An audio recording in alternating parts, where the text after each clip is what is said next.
વચનામૃત ક્રમાંક 16 ભાવનાબોધ. તેમાં પંચમ ચિત્ર અસુચિ ભાવના. અસુચિ ભાવના. અસુચિ એટલે અપવિત્ર એવું આ શરીર છે. તેની વાસ્તવિકતાને બતાવનારી આ સૂચિ ભાવના છે કે આ શરીરમાં કેવી કેવી અપવિત્રતા અથવા અપવિત્ર વસ્તુઓ ભરેલી છે તેનું સ્પષ્ટ અહીંયા દિગ્દર્શન કરે છે. કૃપાળદેવે ના પર એક કાવ્ય લખ્યું: ખાણ મૂત્ર ને મળની રોગ જરાનો નિવાસનો ધામ, કાયા એવી ગણીને માન ત્યજીને કર સાર્થક આમ. ખાણ મૂત્રને મળની વિશેષાર્થ. મળ અને મૂત્રની ખાંડરૂપ રોગ અને વૃદ્ધતાને રહેવાના ધામના જેવી કાયાને ગણીને હે ચૈતન્ય તેનું મિથ્યા માન ત્યાગ કરીને સનતકુમારની પેઠે તેને સફળ કર. કૃપાલદેવ કે ખાણ મૂત્ર ને મળની જે ખાણ છે કે જેમાં માત્ર મળ જ ભરેલો છે, સપ્ત દુર્ગંધમય ધાતુ. ખાણ મૂત્ર ને મળની ને રોગ અને જરા ને રહેવાનું ઘર. રોગ ક્યાં રહે? શરીરમાં. વૃદ્ધાવસ્થા ક્યાં રહે? શરીરમાં. રોગ જરા અને નિવાસનું ધામ પડા કાયા. એવી કાયા એટલે એવું શરીરનું સ્વરૂપ ગણીને માન તજીને કર સાર્થક કામ. આવી દુર્ગંધમય કાયાનું માન મોટાઈ મૂકી દઈ અને આ કાયા વડે તું આત્મ સાર્થક કર, જીવન સફળ કર. સનતકુમાર ચક્રવર્તીની પેઠે આ કાયાને આત્માર્થ સાધનમાં લગાડી જીવન સાફલ્ય કર, જીવન ધન્ય બનાવ. કાયા એવી ગણીને માન તજીને કર સાર્થક કામ. એના વિશે બ્રહ્મચારીજીએ પ્રજ્ઞાવધનો પાઠના ચરિત્રમાં પણ કહ્યું છે. આ કાયા કેવી છે? ત્વચા ચાદર દીપતો અસ્થિ પિંજર દેહ, અંદર નજર કરી જુઓ દુર્ગંધી ઘર એહ. ત્વચા ચાદર દીપતો અસ્થિ પિંજર દેહ, અંદર નજર કરી જુઓ દુર્ગંધી ઘર એહ. ત્વચા ચાદર દીપતો, આ કાયા સાને લઈને દીપે એટલે શોભે. ત્વચારૂપી ચાદર, પાતળી ચામડી જેના પર આવી ગઈ તેને લઈને આ કાયની શોભા છે. જો આ ચામડી એટલે કૃપાલ કે જો સ્ત્રીને જોઈને રાગ થતો હોય તો તેનું ત્વચા વગરનું સ્વરૂપ વિચારજે. ચામડી ઉતારીને મનમાં વિચારજે કે કેવું સ્વરૂપ છે. ત્વચા ચાદર દીપતો અસ્થિ પિંજર દેહ, અને વળિયા દેહ એટલે શરીર કેવું છે? અસ્થિ પિંજર, હાડકાનો માળો. આપણે મ્યુઝિયમમાં જોઈએ છે સ્કલ્ટન જે માળા આખું શરીરનો અંદરનો ભાગ લટકાવેલો આપણે જોયેલો છે, તેમ આ અંદર બધાના શરીરમાં જ ભરેલું છે. માત્ર ચામડીને લઈને અને માંસ મટ્ટી આદિ આ ભરેલું બધું ભરીને ઉપર ચામડીનું જાણે પ્લાસ્ટર નહીં કર્યું હોય તેને લઈને જ એની શોભા છે. ત્વચા ચાદર દીપતો અસ્થિ પિંજર દેહ, અંદર નજર કરી જુઓ એટલે બહારનું આપણે રૂપ જોઈએ છે, જરા એ ચામડીની અંદર શું છે ત્યાં જરા નજર કરીને જુઓ, વિચારો. અંદર નજર કરી જુઓ તો દુર્ગંધી ઘરે, તો તેમાં તો સપ્ત દુર્ગંધમય ધાતુ જ ભરેલી છે. વિષ્ટા, મૂત્ર, હાડ, ચામડા, લોહી, પરુ, નસો એવી ભયંકર દુર્ગંધમય વસ્તુનું જ આ ઘર છે. એટલે કૃપાલ ખાણ મૂત્ર ને મળની બીજું છે શું આમાં? અને રોગ જરા અને નિવાસનું આ ધામ છે. એવી કાયાને ગણીને એનો પાછો જીવ અહંકાર કરે. મારા જેવો કોણ? મળમૂત્રની ખાણ એમાં પાછો અહંકાર. મારા જેવો કોણ? સ્વરૂપવાન કોણ? મારો હવે જેવો બલિષ્ઠ કોણ? એવી આ કાયાની પછી અહમ મમતા કરે એ હવે મૂકી દઈ અને એ કાયા વડે આત્મહિત કરી લે, આત્મસાધના કરી લે. પ્રજ્ઞાવધમાં ફરી ઋષભદેવ ભગવાનના જીવન ચરિત્રમાં પણ 12 ભાવનાઓ કહે છે. માંસ મૂત્ર કફ આદિનો જી અંદર ભર્યો માલ, નવે દ્વારથી નીકળે જી જીવ કરે સંભાળ જીવજોને, ક્ષણ ક્ષણ નર ભવય અવસર જાય. માંસ મૂત્ર કફ આદિનો જી અંદર ભર્યો માલ. આ શરીરમાં શું ભરેલું છે? માંસ, મૂત્ર, કફ આદિ બધી દુર્ગંધમય વસ્તુ જ ભરેલી છે. અંદર ભર્યો માલ, નવે દ્વારથી નીકળે જી જીવ કરે સંભાળ. શરીરમાંના જે બધા દ્વાર છે નવે, એ બધામાંથી મેલ જ નીકળે. મળમૂત્રના દ્વારોથી કે કાનમાંથી, નાકમાંથી, આંખમાંથી અને 3.5 કરોડ રોમમાંથી પણ પસીનો જ નીકળે. અંદર હોય તે બહાર આવે. અંદર આવું મેલું દુર્ગંધમય વસ્તુ જ ભરેલી તો એ બહાર આવે. કોઠીમાં ઘઉં ભરેલા તો ઘઉં બહાર આવે, બાજરી તો બાજરી આવે. જે કોઠીમાં જે હોય તે આવે. તેમ અંદર આ દુર્ગંધમય વસ્તુ જો ભરેલી એટલે નવે દ્વારમાંથી દુર્ગંધ જ વહે. માંસ મૂત્ર કફ આદિનો જી અંદર ભર્યો માલ, નવે દ્વારથી નીકળે જી નવે દ્વારથી નીકળે જી જીવ કરે સંભાળ જીવજોને, ક્ષણ ક્ષણ નર ભવય અવસર જાય. એવી દુર્ગંધમય કાયાને અજ્ઞાની જીવ પોતાની માની અને આખો દિવસ કે આખી જિંદગી એની સંભાળમાં જ રહે છે. એની સેવા, એને સ્વચ્છ કેમ રહે અને એમાં કોઈ પણ પ્રકારનો રોગ ના આવે એના માટેના એના પ્રયત્નો હોય. એને ખવડાવે, પીવડાવે, નવડાવે, સુવડાવે, એના પાછળ ઘણો મોટો કાળ વયો જાય છે. પણ મહાપુરુષો કે એવી આની સ્થિતિ છે અને અંતે કાયાની રાખ થવાની છે. વળી 6 ઢાલામાં પણ દોલતરામજીએ કહ્યું, પલ રુધિર રાધમલ થેલી કી કસવસાદિતે મેલી. પલ, પલ એટલે માંસ, રુધિર એટલે લોહી, રાધ એટલે રસ્સી, મળ એટલે વિષ્ટા તેની થેલી અને કીકસ એટલે હાડકાં, વસ્સા એટલે ચરબી. આની ભરેલી આ કાયા છે. પલ રુધિર રાધમલ થેલી કી કસવસાદિતે મેલી, નવ દ્વાર વહે ઘિન્નકારી ઇસી દેહ કરે કિમયારી. નવ દ્વાર બહે ઘિન્નકારી ઇસી દેહ કરે કિમયારી. કે જે શરીરના નવે દ્વાર ઘિનાવન એટલે ભયંકર દુર્ગંધમય વસ્તુઓ જે દ્વારા વહે છે, ઇસી દેહ કરે કિમ યારી. આવા દેહ પ્રત્યે તું શું યારી કરે, શું પ્રેમ કરે? ઇસી દેહ કરે કિમ યારી.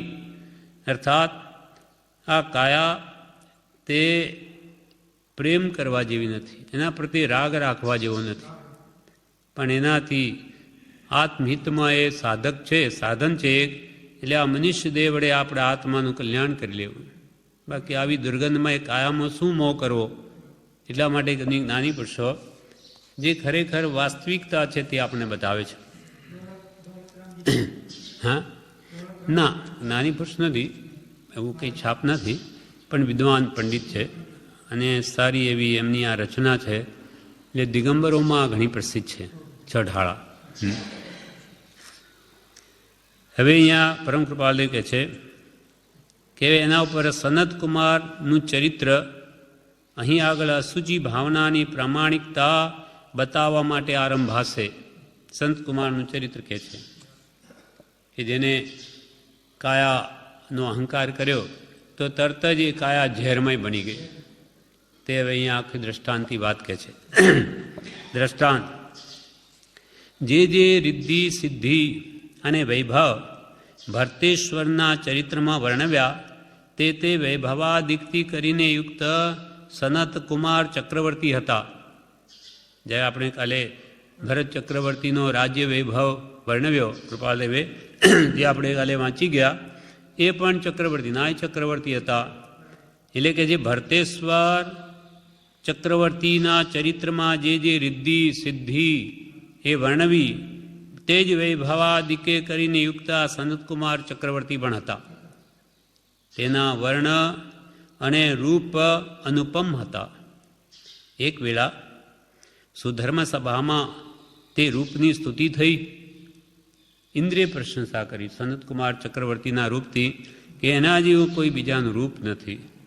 એટલે બે મિથ્યાત્વી દેવોને એવી શંકા થઈ કે મનુષ્યનું વળી આવું રૂપ હોઈ શકે. એટલે એ ત્યાં જોવા આવે છે. કોઈ બે દેવોને તે વાત રૂચી નહીં કે એવું મનુષ્યમાં આવું રૂપ હોઈ શકે નહીં. બે દેવોને તે વાત રૂચી નહીં. પછી તેઓ તે શંકા ટાળવાને વિપ્ર રૂપે બ્રાહ્મણનું રૂપ લઈ સનતકુમારના અંતઃપુરમાં ગયા. સનતકુમારનો દેહ તે વેળા ખેડથી ભર્યો હતો. તેને અંગે મર્દનાદિક પદાર્થોનું માત્ર વિલેપન હતું. એક નાનું પંચિયું પહેરેલું હતું અને તે સ્નાન મંજન કરવા માટે બેઠા હતા. જે વખતે બ્રાહ્મણ રૂપે દેવો ત્યાં આવ્યા ત્યારે એ સનતકુમાર ચક્રવર્તી સ્નાન કરવા માટે જતા હતા. એટલે એમની કાયા ખેડથી ભરી હતી. એટલે ચંદન, લોટ અને માટી એક જાતની, એના વડે પહેલાં સ્નાન કરવામાં આવતું પહેલાંના જમાનામાં. એટલે એવો એક પદાર્થ પાવડર જેવો બનાવી અને શરીરે ઘસવાથી એ સ્વચ્છતા આવતી એવું હતું. પહેલાં કાંતિ આવતી. ચંદન, લોટ ને માટીનું બનેલું એને ખેડ કે, અને તેના વડે અંગે મર્દન કરેલું હતું શરીર ઉપર. એને એક માનું પંચિયું પહેરેલું હતું, ટોવેલ. સ્નાન મંજન કરવાની તૈયારી હતી. અને આ બ્રાહ્મણો ત્યાં આવી પહોંચ્યા. એટલે છે દેવ, પણ બ્રાહ્મણ રૂપે આવી પહોંચ્યા. હવે વિપ્ર રૂપે આવેલા દેવતા તેનું મનોહર મુખ, કંચનવર્ણી કાયા અને ચંદ્ર જેવી કાંતિ જોઈને બહુ આનંદ પામ્યા. જરા માથું ધૂણાવ્યું. એટલે ચક્રવર્તીએ પૂછ્યું, તમે માથું કેમ ધૂણાવ્યું?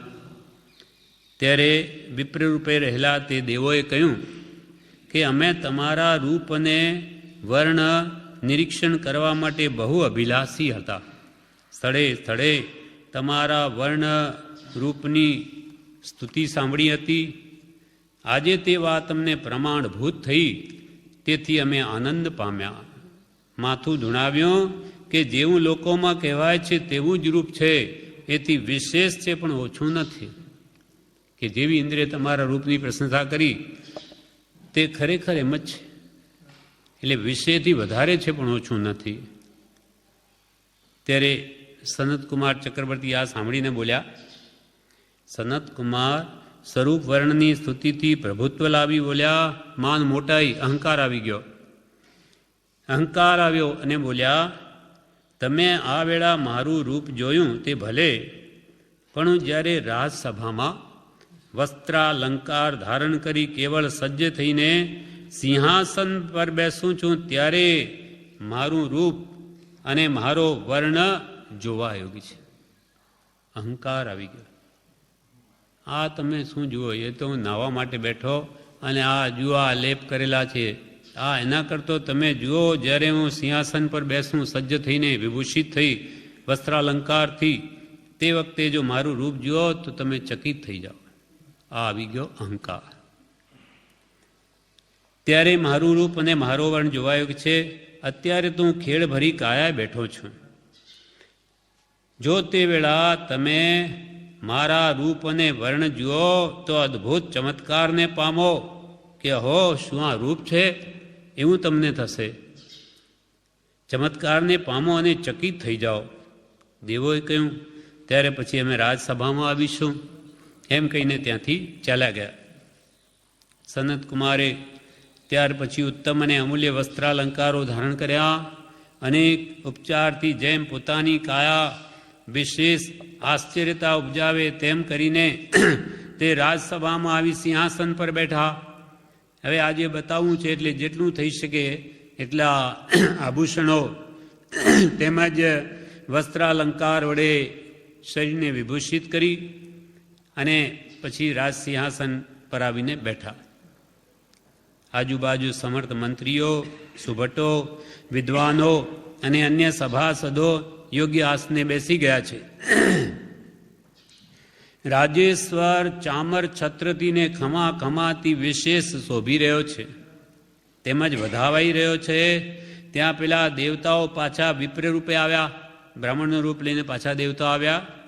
અદ્ભુત રૂપ વર્ણથી આનંદ પામવાને બદલે જાણે ખેદ પામ્યા છે એવા સ્વરૂપમાં તેઓએ માથું ધૂણાવ્યું. હવે આનંદ નહીં ઉડતો એમને ખેદ થયો એટલે એના અંતરના ભાવ મોઢા પર આવે એટલે જણાઈ ગયું કે એમને કંઈ આ વસ્તુ ગમી નથી. એ રૂપમાં માથું ધૂણાવ્યું. ત્યારે ચક્રવર્તીએ પૂછ્યું, અહો બ્રાહ્મણો, ગઈ વેળા કરતાં આ વેળા તમે જુદા રૂપમાં માથું ધૂણાવ્યું એનું શું કારણ છે તે મને કહો.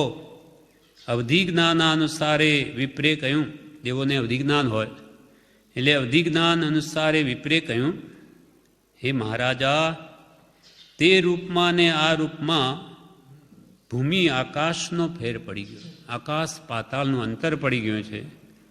ચક્રવર્તીએ તે સ્પષ્ટ સમજાવવા કહ્યું, શું કહેવા માંગો છો તમે? ત્યારે બ્રાહ્મણોએ સ્પષ્ટ કહ્યું, અધિરાજ, પ્રથમ તમારી કોમળ કાયા અમૃત તુલ્ય હતી અને આ વેળાએ તે ઝેર રૂપ છે. તેથી જ્યારે અમૃત તુલ્ય અંગ હતું ત્યારે અમે આનંદ પામ્યા હતા અને આ વેળા ઝેર તુલ્ય છે ત્યારે અમે ખેદ પામ્યા. તમારી કાયા તો ઝેરમય થઈ ગઈ. અને અમે કહીએ છીએ એ વાતની સિદ્ધતા કરવી હોય તો તમે હમણાં તાંબુલ થૂંકો, જે પાન તમારા મોઢામાં છે એ થૂંકો, તત્કાલ તે પર મક્ષિકા બેસશે અને પરધામ પ્રાપ્ત થશે. તેના પર માખી જેવી માખી બેસશે કે એ મરી જશે, પરધામ પહોંચી જશે. સંતકુમારે પરીક્ષા કરી તો સત્ય ઠરી. પૂર્વિત કર્મના પાપનો જે ભાગ તેમાં કાયાના મત સંબંધીનું મેળવણ થવાથી એ ચક્રવર્તીની કાયા ઝેરમય થઈ ગઈ. પૂર્વે કરેલા કર્મનો ભાગ અને તેમાં વળી આ કાયાનો અહંકાર અભિમાનનું મેળવણ થવાથી એ કાયા ઝેરમય બની ગઈ. કેમ કે પાપ મૂળ અભિમાન, दया धर्म को मूल है, पाप मूल अभिमान, तुलसी दयान छोड़िए जब लग घट में प्राण. વિનાશી અને અસુચિમય કાયાનો આવો પ્રપંચ જોઈ, એવી કાયાનું અપવિત્રપણું જોઈ સનતકુમારના અંતઃકરણમાં વૈરાગ્ય ઉત્પન્ન થયો. કેવળ આ સંસાર તજવા યોગ્ય જ છે, આ સંસાર ત્યાગવા યોગ્ય છે. આવીને આવી અસુચિ જે મારા શરીરમાં થઈ તેમ આવીને આવી અસુચિ સ્ત્રી, પુત્ર, મિત્રાદિકના શરીરમાં રહી છે. એ સઘળું મોહ માન કરવા યોગ્ય નથી. આ શરીર તે મોહ કરવા યોગ્ય નથી. આ એને શરીરનું માન મોટાઈ એના વડે મેળવવા યોગ્ય નથી. આ તો આવી છે, ક્ષણમાં તો ઝેરમય બની જાય. એમ બોલીને તે 6 ખંડની પ્રભુતા ત્યાગ કરીને ચાલી નીકળ્યા. આટલા નિમિત્તથી તો 6 ખંડને ત્યાગી દઈ એટલે વિરક્ત બની દીક્ષા લઈ સંસાર ત્યાગીને ચાલી પણ નીકળ્યા. સાધુ રૂપે વિચરતા હતા ત્યારે મહારોગ ઉત્પન્ન થયો. અહીંયા ટૂંકામાં છે. પછી 6 મહિના સુધી એમનું કુટુંબ પાછળ ફરે છે કે કોઈ રીતે પણ એ સનતકુમાર પાછા બૂઝે અને ઘરે આવે.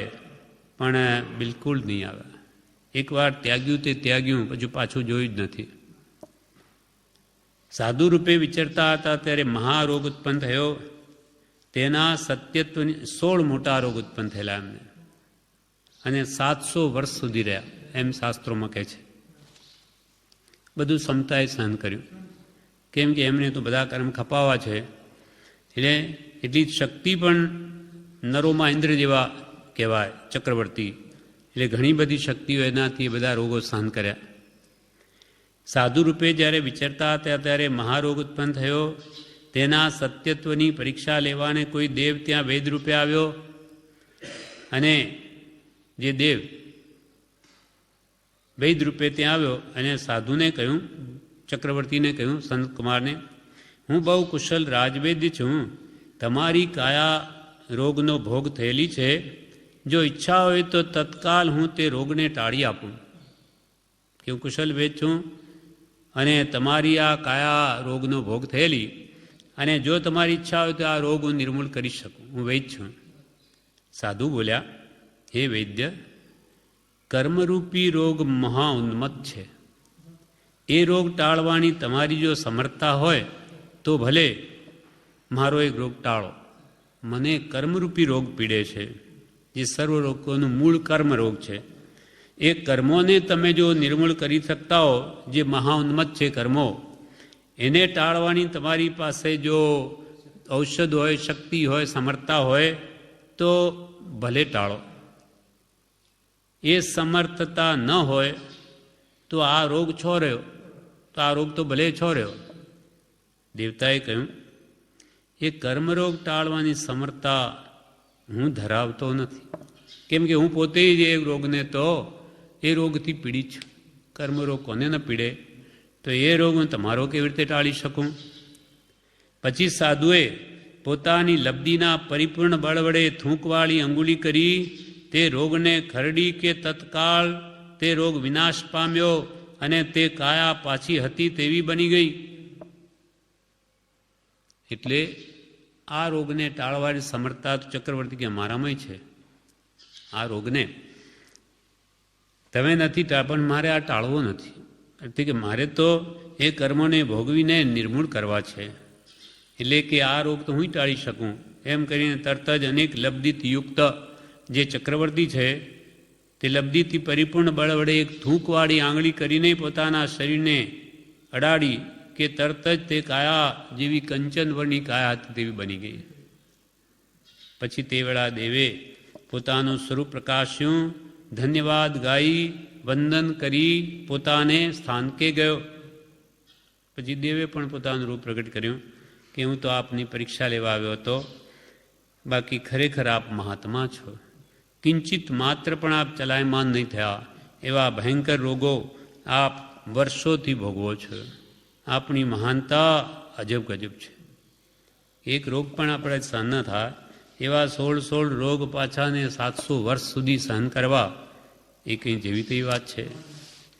એ તો ઘણી શક્તિઓ હોય અને ઘણી જ તાત્વિક શ્રદ્ધા હોય ભગવાનના વચનો પર કે આ કર્મનું ફળ છે, તે ક્ષમતા ભાવે સહન કરી શકે. હવે એના ઉપરથી પરમ કૃપાલદેવ પ્રમાણ શિક્ષા આપે છે કે એનાથી આપણને શું લેવું, એના ઉપરથી તાત્પર્ય શું? પ્રમાણ શિક્ષા. રક્ત પિત્ત જેવા સદૈવ લોહી પરુથી ગદગદતા મહારોગની ઉત્પત્તિ જે કાયામાં છે, પળમાં વણસી જવાનો જેનો સ્વભાવ છે, જેના પ્રત્યેક રોમે 2.5 રોગનો નિવાસ છે, તેવા 3.5 કરોડ રોમથી તે ભરેલી હોવાથી કરોડો રોગોનો ભંડાર છે, એમ વિવેકથી સિદ્ધ છે. રક્ત પિત્ત જેવા સદૈવ લોહી પરુથી ગદગદતા મહારોગની ઉત્પત્તિ પણ જે કાયામાં છે, પળમાં વણસી જવાનો, ક્ષણમાં નાશ પામી જાય કાયા, મૃત્યુ થઈ જાય ક્ષણમાં. સડન પડનને વિધ્વંસણે એનો સ્વભાવ છે કાયાનો. પળમાં વણસી જવાનો જેનો સ્વભાવ છે, અને જેના પ્રત્યેક રોમે 2.5 રોગનો નિવાસ છે, તેવા 3.5 કરોડ રોમથી તે ભરેલી હોવાથી કરોડો રોગોનો ભંડાર છે. એટલે એક રોમમાં 2.5 રોગની ક્ષમતા કેપેસિટી, તો પછી 3.5 કરોડ કેટલી થઈ? લાખ. 6 કરોડ 12.5 લાખ રોગો આમાં રહેલા છે. જે પ્રમાણના કર્મના ઉદય હોય તે પ્રમાણે તે રોગો દેખાવદે છે. એટલે એટલા બધા રોગોનું જ ઘર. એટલે કૃપાલદેવ શું કહ્યું? રોગ જરાને નિવાસનું ધામ. શરીર છે શું? રોગો અને આ વૃદ્ધાવસ્થાને રહેવાનું ઘર, અને ખાણ મૂત્ર ને મળની સપ્ત દુર્ગંધમય ધાતુઓ એ મરે અને મળમૂત્ર છે. બીજું છે શું એમાં? એમાં ગમે તેવી વસ્તુ શરીરમાં નાખો, ભલે સુગંધીદાર કે ગમે તેવી આપણને સારી કહેતા હોઈએ, પણ એ તો એને વિષ્ટા જ રૂપ બનાવી દેશે. જાણે વિષ્ટાની ફેક્ટરી ન હોય કે જે નાખો એનું વિષ્ટા રૂપ બની જાય. એવી કાયા ઉપર આ જગતવાસી સંસારી જીવોને સૌથી વધારે મોહ છે. એટલે અજ્ઞાનનું કેટલું ગાઢપણું છે કે જે કિંચિત પણ રાગ કરવા યોગ્ય વસ્તુ નથી, તેના પ્રત્યે સંસારી જીવને સૌથી વધારે પ્રેમ છે. આ અજ્ઞાનની પરાકાષ્ઠા છે. એમ જેના પ્રત્યેક રોમે 2.5 રોગનો નિવાસ છે, તેવા 3.5 કરોડ રોમથી તે ભરેલી હોવાથી તે કાયા કરોડો રોગનો ભંડાર છે, એમ વિવેકથી સિદ્ધ છે. અન્નાદિની ન્યૂનાધિકતાથી તે પ્રત્યેક રોગ જે કાયામાં દેખાવ દે છે, અને જે કાયાનું મળ, મૂત્ર, નરક, હાડ, માંસ, પરવું અને શ્લેષ્મથી જેનું બંધારણ ટક્યું છે. એટલે અન્નાદિકની ન્યૂનાધિકતાથી અન્ન ખોરાક, પછી પ્રવાહી કે આપણે જે ખાઈએ છીએ તે એમાં કોઈક અધિક થઈ જાય કે કંઈ ન્યૂન હોય, એટલે આહારની પૌષ્ટિક આહારની કમીને લઈને રોગ થાય, અને અતિ પુષ્ટ આહાર લે ખૂબ ગરિષ્ઠ પચે નહીં તો પણ રોગ થાય. એમ અન્નાદિકની ન્યૂનાધિકતાથી તે પ્રત્યેક રોગ જે કાયામાં દેખાવ દે છે, અને એ કાયા સાની ભરેલી? તો કે મળ, મૂત્ર, નરક એટલે વિષ્ટા, હાડ, માંસ, પરુ અને શ્લેષ્મ એટલે કફ, એના વડે જેનું બંધારણ ટક્યું છે. ત્વચાથી માત્ર જેની મનોહરતા છે. માખની પાંખ જેવી ચામડી, માખની પાંખ કેટલી પાતળી હોય એટલી જ પાતળી ચામડી આપણા શરીર ઉપર છે. ત્વચાથી માત્ર જેની મનોહરતા, સુંદરતાનું માત્ર કારણ છે ચામડી. એ ઉખેડી લો તો ભયંકર લાગે. એ લોહી ઝરતું હોય અને કેટલું ભયંકર લાગશે કે આપણને ભય ઉપજાવે એવું. ત્વચાથી માત્ર જે કાયાની મનોહરતા છે, તે કાયાનો મોહ ખરે વિભ્રમ જ છે. કે આવા કાયા પ્રત્યેનો મોહ એ ખરેખર આ મોટી ભ્રાંતિ જ છે. આપણને ભ્રમ થઈ ગયો છે. ખરેખર એ વિભ્રમ જ છે. સનત કુમારે જેનું લેશ માત્ર માન કર્યું, એટલે જે કાયાનું સનત કુમારે લેશ માત્ર પણ માન કર્યું, તે પણ જેથી સંખાયું નહીં, તે પણ એ કાયાએ સહન ન કર્યું. તે કાયામાં અહો પામર તું શું મોહે છે? એ મોહ મંગલદાયક નથી. એટલે કિંચિત માત્ર પણ ન્યૂનાધિક આહારનું કે અહંકારનું પણ જે કાયા સહન ન કરી શકે, એવી કનિષ્ઠ દુર્ગંધવાળી કાયામાં હે પામર તું શું મોહે છે? નાની પુરુષો કે એમાં તું શું મોહ કરે છે? એ મોહ મંગલદાયક નથી, આ તાને કલ્યાણકારક નથી, શરીરનો મોહ. આમ છતાં પણ આગળ ઉપર મનુષ્ય દેહને સર્વ દેહોત્તમ કહેવો પડશે. એટલે કે આ પ્રમાણે છે, છતાં પણ આ મનુષ્ય દેહને સર્વ દેહોમાં તો ઉત્તમ કહેવો પડશે.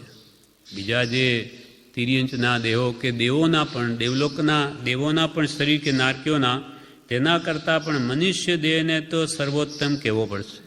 કેમ? તો કે એનાથી સિદ્ધ ગતિની સિદ્ધિ છે એમ કહેવાનું છે. પંચમ ગતિરૂપ મોક્ષની પ્રાપ્તિ એ માનવ દેહથી જ થાય છે. દેવતાઓ પણ મોક્ષે નથી જઈ શકતા, તિર્યંચો પણ નહીં, નારકીઓ તો ક્યાંથી જાય? એમ જે પંચમ ગતિરૂપ મોક્ષની પ્રાપ્તિ આ માનવ દેહથી હોવાથી આ માનવ દેહને સર્વોત્તમ તો કહેવો જ પડશે, એ અપેક્ષાએ ત્યાં આગળ નિશંક થવા માટે અહીં નામ માત્ર વ્યાખ્યાન કર્યું છે. આત્માના શુભ કર્મનો જ્યારે ઉદય આવ્યો ત્યારે તે મનુષ્ય દેહ પામ્યો. ઘણા ઘણા ભવના પુણ્યના પુંજ એટલે ઢગલા ભેગા થયા ત્યારે તો આ માનવ દેહ મળ્યો છે. આત્માના શુભ કર્મનો જ્યારે ઉદય આવ્યો ત્યારે તે મનુષ્ય દેહ પામ્યો.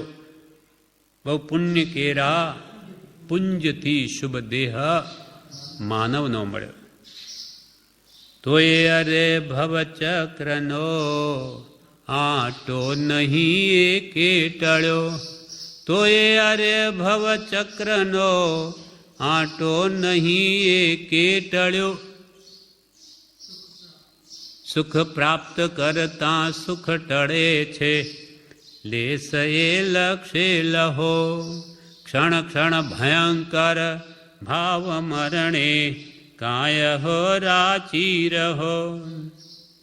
કેટલું બધું અમૂલ્ય તાત્વિક વિચારમાં કહી દીધું કે તું કેટલા ભવના પુણ્યના ઢગલા ભેગા થયા ત્યારથી તું મનુષ્ય થયો અને 84 લાખ જીવાનીમાં ભટકવાનો એક આંટો પણ તું ઓછો ન કરી શક્યો, ત્યારે તે કર્યું શું અહીંયા આવીને? માટે કે છે રે આત્મતારો શીઘ્ર એને ઓળખો. સર્વાત્મમાં સમદ્ર સ્થિત્યો આ વચનને હૃદયે લખો. સર્વાત્મમાં સમદ્ર સ્થિત્યો આ વચનને હૃદયે લખો. સર્વાત્મમાં સમદ્ર સ્થિત્યો આ વચનને હૃદયે લખો. લખો એટલે ટંકોત્કીર્ણવત કરી દો, તમારા હૃદયમાં કોતરી નાખો કે બધા આત્મા મારા સરખા છે. મારાથી કોઈ આત્મા ન્યૂન નથી જેને કે હું દુઃખી કરી શકું. કીડી મકોડી બધા જ મારા જેવા જીવ છે, કોઈને પણ દુઃખ ના પાય. એમ ભગવાન મહાવીરનો મૂળ ધર્મ શું છે? અહિંસા પરમો ધર્મ, એટલે દયા મૂળ ધર્મ. ભાખ્યું ભાષણ માં ભગવાન ધર્મ ન બીજો દયા સમાન. અભયદાન સાથે સંતોષ જો પ્રાણીને દળવા દોષ. ધર્મ તત્વ જો પૂછ્યું મને તો સંભળાવો સ્નેહ તને. ધર્મ તત્વ જો પૂછ્યું મને તો કૃપાળુ કે તને પ્રેમપૂર્વક સમજાવું.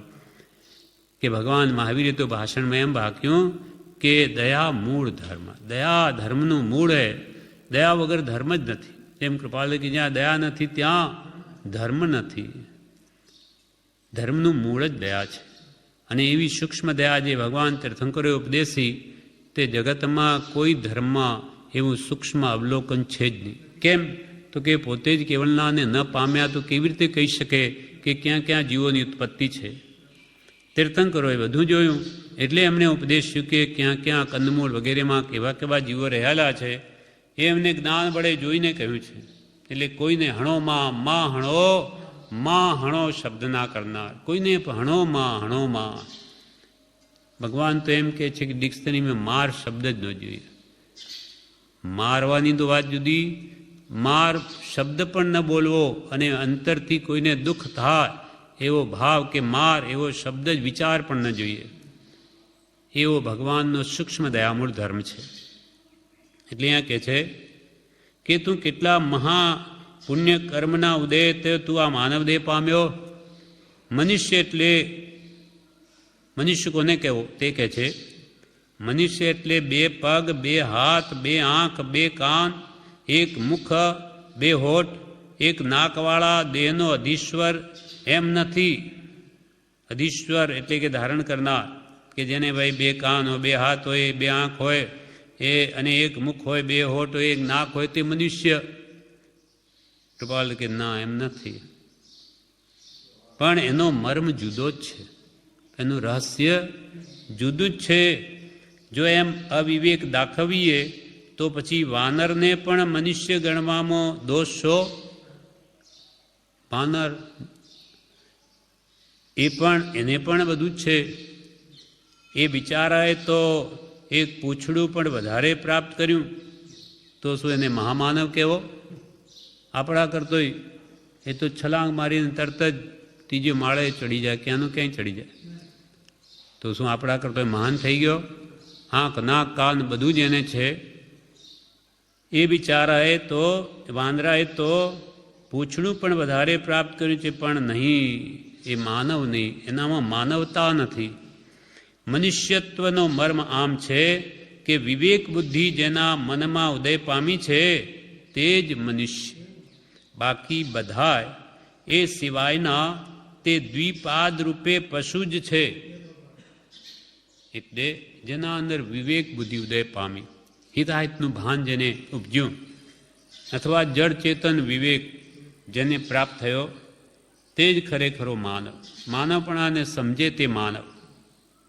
બાકી જેને હિતહિતનું જ ભાન નથી, પૈયા પૈયે, ખાદ્યા ખાદ્ય, કૃત્ય કૃત્ય, કંઈ પણ જેને ભાન જ નથી, તેને જ્ઞાની પુરુષોએ માનવ કહ્યો નથી. એને તો એમ કહ્યું કે એ તો દ્વિપાદ રૂપે પશુ જ છે. પશુને ચાર પગ, બે હાથને બદલે હાથ નીચે થઈ ગયા, ચાર પગ આપણે કહીએ, તો એને બે પગને બે હાથ ઊંચા છે, તો એને બે પગવાળો જાનવર, પશુ. જો એના અંદર વિવેક નથી તો, જો આ માનવ જન્મ લઈને આત્મિતને નથી સમજતો, તો જ્ઞાનીઓની દ્રષ્ટિમાં તો તે પણ પશુ જેવો જ છે. કેમ કે પશુને એને ફરક શું?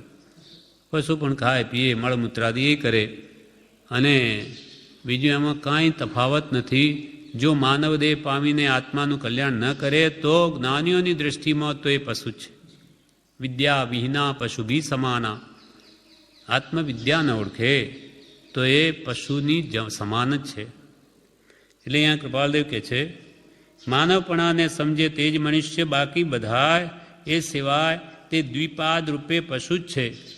મેધાવી પુરુષો એટલે બુદ્ધિશાળીઓ, મેધાવી પુરુષો નિરંતરે માનવત્વનો આમ જ મર્મ પ્રકાશે છે. જે બુદ્ધિશાળીઓ છે તે તો માનવપણાનો આ જ મર્મ બતાવે છે.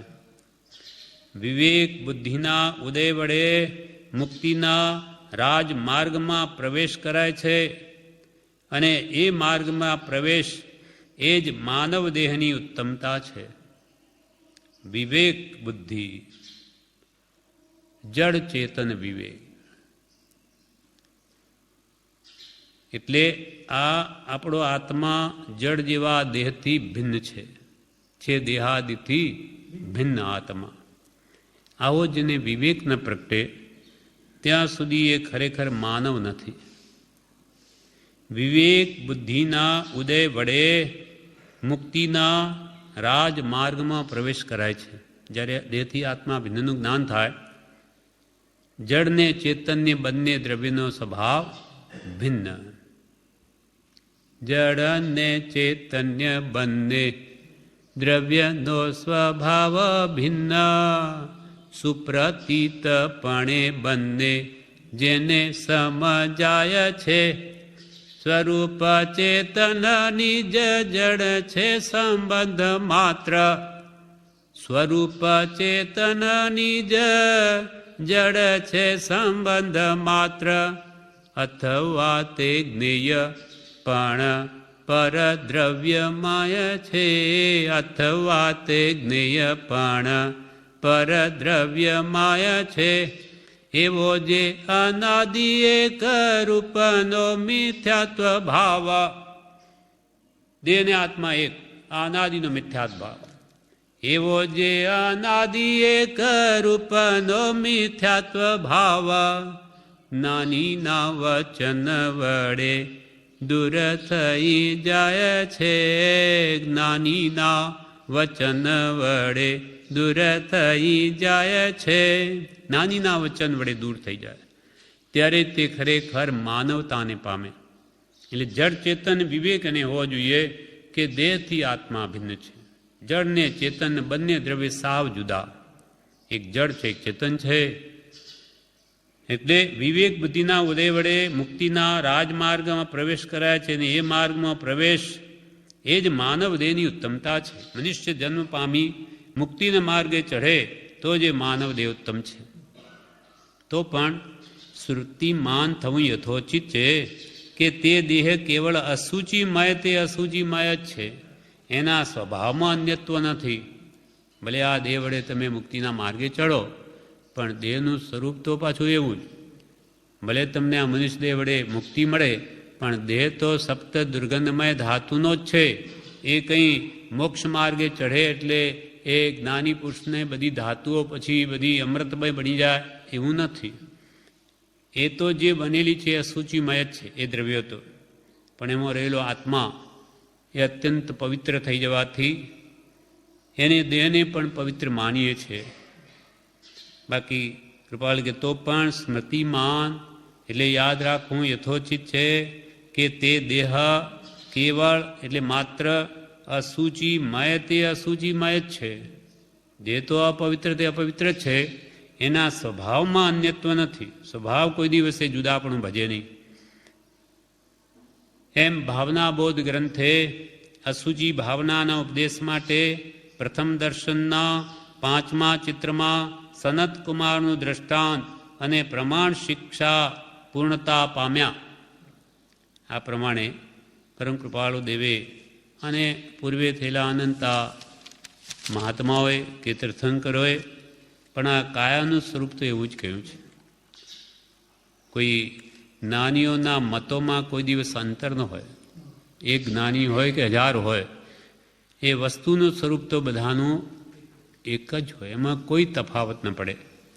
એટલે અનંતા તીર્થંકરો પૂર્વે થઈ ગયા, એમણે પણ આ કાયાને તો અસૂચિમય જ કહી છે. તેમ કૃપાલદેવ પણ કહ્યું. હવે એ કાયામાં તું માનવ દેહ પામ્યો છું, એટલે આ કાયા વડે તું આત્મ સાર્થક કરી લે, આત્મહિત કરી લે, આત્માનું કલ્યાણ કરી લે, તો આ બધું સફળ છે. અને નહીં તો આવા દુર્ગંધમય કાયામાં જો મોહ કરી અને રાગદ્વેષમાં જ પડ્યો રહીશ તો ફરી ફરી નવા દેહ ધારણ કરવા પડશે અને જન્મ મરણ છૂટશે નહીં. એટલે હવે તું માનવ થયો, તને બુદ્ધિ મળી, એનો સદુપયોગ કરીને સર્વ ભવનું સાટું વાળી નાખ. એક ભાવ જો આત્માર્થે કાઢે તો સર્વ પ્રકારના અનંત ભાવનું સાટું વળી રહેશે. એમ કૃપાલ કે હું લઘુત્વ ભાવે સમજ્યો છું. માટે મનુષ્ય દેહ છે તે મુખ્યત્વે આત્માર્થે છે. એટલે કૃપાલ કે નથી ધર્યો દેહ વિષય વધારવા, નથી ધર્યો દેહ પરિગ્રહ ધારવા. આ દેહ પરિગ્રહ ભેગો કરવા માટે નથી કે 5 અન્નના વિષયો ભોગવવા માટે નથી. એ તો અનંતવાર ભોગવ્યા છતાં તૃપ્તિ થઈ નથી. પણ હવે આ દેહમાં રહીને વિષય કસાયની મંદતા કરી આત્માની શુદ્ધિ કરવી. મોક્ષ કયો? નિજ શુદ્ધતા તે પામે તે પંથ સમજાવ્યો સંક્ષેપમાં સકળ માર્ગ નિર્ગ્રંથ.